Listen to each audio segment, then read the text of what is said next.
Assalamu alaikum, урматтуу мекендештер, арбаңыздар, урматтуу мекендештер. Мамлекеттик думада мигранттардын балдары боюнча бир сыйра үйдөлдү талкуу болуп атат. Бүгүнкү күндө 591 миң чет элдик жарант мигранттардын балдары мектепке окубай Россия Федерациясында жөн эле жүрөт деген маселе көтөрүлүп атат. Эгерде мигранттардын балдарын реестрге киргизип, андан тышкары ошонун негизинде ата энесин дагы депортация, выдворение кылыш керек деп Мамдуманын депутаты Михаил Матвеев болсо, ошо мигранттарга көз карашы терс депутаттардын бири дайыма көтөрүп келет. Ошо жердеги маалыматты азыр көрүп коюңуздар, андан ары сөздү алат. Все родители должны знать у детей мигрантов о том, что если они не исполняют свои обязанности по воспитанию ребенка, не могут его подготовить к школе, у них какой-то некомплект документов существует, да, или они сами находятся с истечением миграционного статуса, или ребенок русского языка не знает и учить не хочет. Они должны понимать, что вариант у них будет только один – депортация вместе с детьми, домой, в родные кишлаки. Они нянчатся с ними здесь, сопли им вытирать, и за счет российского налогоплательщика создавать какие-то, значит, дополнительные условия. Урматтуу мекендештер, анан кийин ушул чет элдик жарандын балдары Россия Федерациясында окуу жайга тапшыруу боюнча былтыр moz.ru'дан каттоо өтпөй тилекке каршы ошондой учурлар болду эле. Эми быйыл болсо орус тилин билүү боюнча тест экзамен кылып, ошонун негизинде тапшыруу болуп калды. Көп тилекке каршы биздин мекендештердин балдары тапшыра албай атат. Ошол жаатынан болсо Кыргыз Республикасынын Жогорку Кеңешинин депутаты Жанар Акаев дагы сөз катты.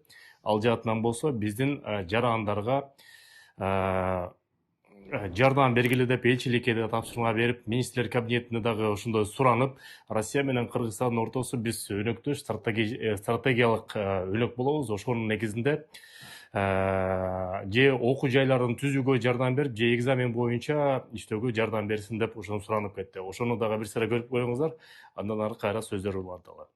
Мага ушул Орусиядагы абдан көп жүздөгөн биздин мекендештер өзгөчө ата энелер кайрылып атышат да. Мына быйыл Орусияда ата энелердин балдардын мектепке берүүсү, бала бакчага берүүсү абдан татаалдады.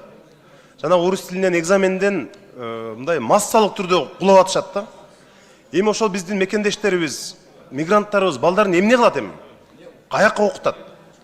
Жумуштары ал жакта болсо, балдарын мектепке, бала бакчага берүү татаалдап атса, ушуну Алмазбек Акымжанович, министрлер кабинети өзү киришиш керек.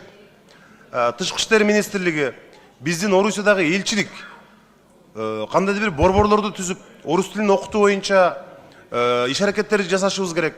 Алар менен сүйлөшүүлөр жүргүзүшүбүз керек. Анткени биз экономикалык бир союздабыз. Стратегиялык өнөктөш мамлекетте мындай болгону аябай бизди өкүндүрөт. Ошондуктан сөзсүз түрдө тышкы иштер министрлиги биздин жүздөгөн мекендештер, миңдеген мекендештердин балдары канткенде Орусиядагы мектептерге өтүп, мындай билим ала алышат. Бала бакчаларга өтүшөт, аябай тоскоолдуксуз. Ушул маселенин үстүндө тез арада чечимдерди кабыл алып, биздин өнөктөш мамлекетибиз менен стратегиялык өнөктөш Орусиянын өкмөтү менен тез арада сүйлөшүүлөр жүргүзүш керек. Бул мына интернетте мага күнүнө ондогон каттар келип атат. Балдарыбызды мектепке бере албай атабыз. Былтыр дагы бере албай калдык. Эмне кылабыз? Балдарыбыздын тагдыры эмне болот? Окубай калабы ушинтип деп.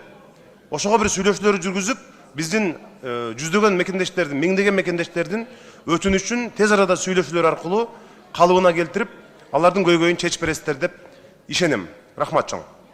Урматтуу мекендештер, негизи эле балдар мурда ата эне регистрацияны балдарга кылдырбай эле, Сахаровдон дактилоскопия өткөрбөй эле, метасвидетельство өткөрбөй эле жүрчү эле. Эми 2025-жылдан баштап миграция жаатында мыйзамдар күчүнө кирип иштей баштагандан кийин бул жаатынан да орчундо болуп калды. Кичинекей балдар дагы сөзсүз түрдө Сахаровага барып, отпечатки пальца тапшырып, андан тышкары дактилоскопия жана метасвидетельствону өтүш керек. 6 жаштан баштап 13 жашка чейин чектелген метасвидетельствону өтөт. 13 жаштан кийин чоң киши катары эле бүт толук метасвидетельствонун баарын өтөт. Балдарды өткөрүш керек. Анан 26 миң биздин мекендештердин балдары реестрге түшүп калды. аны сөзсүз түрдө чыгарыш керек. Себептеген чыгарбаса залакасы ата энесине тийип калышы мүмкүн. Ата энесин дагы административдик укук бузуу деген статья менен балдардын айынан депортация же выдворение кылышы мүмкүн. Ошо реестр боюнча эгерде өзүңөр чыга албай атсаңар, очередь жетпей атса, иштешип жаткан юристтер бар, иштеп жаткан. Телефон номери болсо +7 991 601 95 17. Эмгек акысын алат, адвокаттар катары эле, бирок мекендештери чыгарып жардам берип атат. Такыр болбой калса, ошол юристтерге кайрыла бериңиздер мекендештер. Анан бул жаатынан да азыр көрүп турабыз, балким элчилик дагы, миграция министрлиги дагы, анан кийин тышкы иштер министрлиги дагы Кыргызстанда орус тили расмийтер. Ошонун негизинде балким мигранттардын балдарын жеңилдетүү шарттарын ойлонуп чыгат деген ишеничтебиз. Ошо боюнча азыр жумуш жүрүп атат. Күтө туралы көрөбүз мекендештер. Сак саламат болуңуздар. Көрүшкөнчө. Мекендештер, салам алейкум. Асман Экспресс уюмунун жамаатына чоң рахмат. Кыргызстанга документти бир нече жолу жөнөттүк. Бир күндө жеткизип берди. Доверенность, паспорт болгон буюмдарды оюнчук чоң жүккө чейин жөнөтүшөт экен. Волгоградский проспект метросунан биринчи выкатынан болгону 30 эле метр. Волгоградский проспект 32, корпус 2. Телефон номери болсо +7 903 146 0003. Эч кимге жалдырбай аэропортко барбай эле тапшырасыңар, бир күндө Кыргызстанга жеткизет.